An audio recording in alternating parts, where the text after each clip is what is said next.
écoutez, ça va très bien, il se passe chaudement. Ça fait quand même 2 semaines qu'on a très chaud, mais voilà, on va pas se plaindre, on a eu tellement de pluie que voilà, écoutez, c'est 2 semaines très sympathiques comme toujours ici au Grand Prix Classique et puis, des jeunes chevaux à préparer, on profite un petit peu, c'est pas loin de la maison, voilà. Alors cette semaine, c'est Shérif qui fera le cheval de tête. Et puis remise en route de Vinci Duguay qui avait été arrêté assez longtemps pour une petite tendinite que je remets progressivement. Et puis un jeune cheval de 8 ans qui s'appelle Prestige Calonne, un étalon, un anglo. Voilà, ce sont les chevaux qui sont là cette semaine.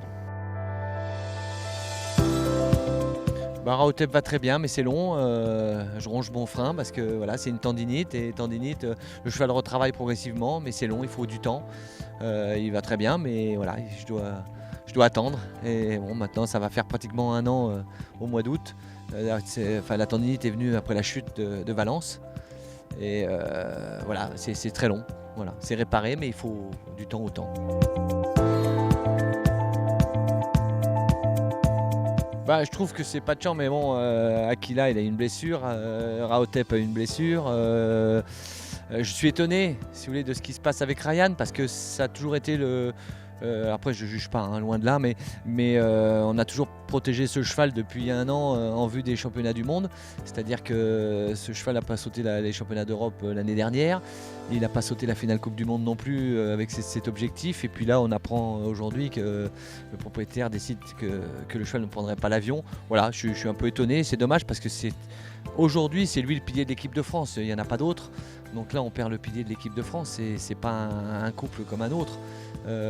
Aujourd'hui, on a besoin d'un leader et d'un pilier. Donc il faut un cavalier avec de l'expérience et un cheval avec de l'expérience. On comptait sur Patrice jusqu'au Pépin de Rotterdam. Là, je pense que Ryan, à mon avis, est quand même en forme. Je n'ai pas entendu parler qu'il n'était pas en forme. Donc voilà, j'aimerais pas être à la place de Philippe Garda parce que c'est lui qui doit pas bien dormir en ce moment, hein, franchement. Et puis il faut pas oublier qu'on a l'échéance des championnats du monde, c'est aussi une qualification pour les Jeux Olympiques. Et voilà, donc je suis un petit peu inquiet, mais bon, il faut rester optimiste dans tous les cas de figure. Et puis je dirais, c'est une chance pour les jeunes qui arrivent et qui veulent défendre leur place. Donc il y a des grandes portes qui s'ouvrent, des fois il y a des petites, mais là il y a une grande porte qui s'ouvre et je pense que ceux qui sont jeunes et qui ont des bons chevaux, il faut qu'ils foncent parce que c'est maintenant qu'ils peuvent prouver quelque chose. Et je leur souhaite en tout cas. Que Rahotep, mon objectif c'est que Rahotep revienne rapidement parce que j'ai Cristallo qui arrive au bon moment et qui m'aide beaucoup. Il a fait un très très beau Grand Prix à la Tour Eiffel, c'est un super cheval, mais je m'imagine avec lui et Rahotep ça serait vraiment sympa parce que Rahotep c'est quand même encore un grand cheval, il est loin d'être foutu, et il a encore pas mal de choses à faire.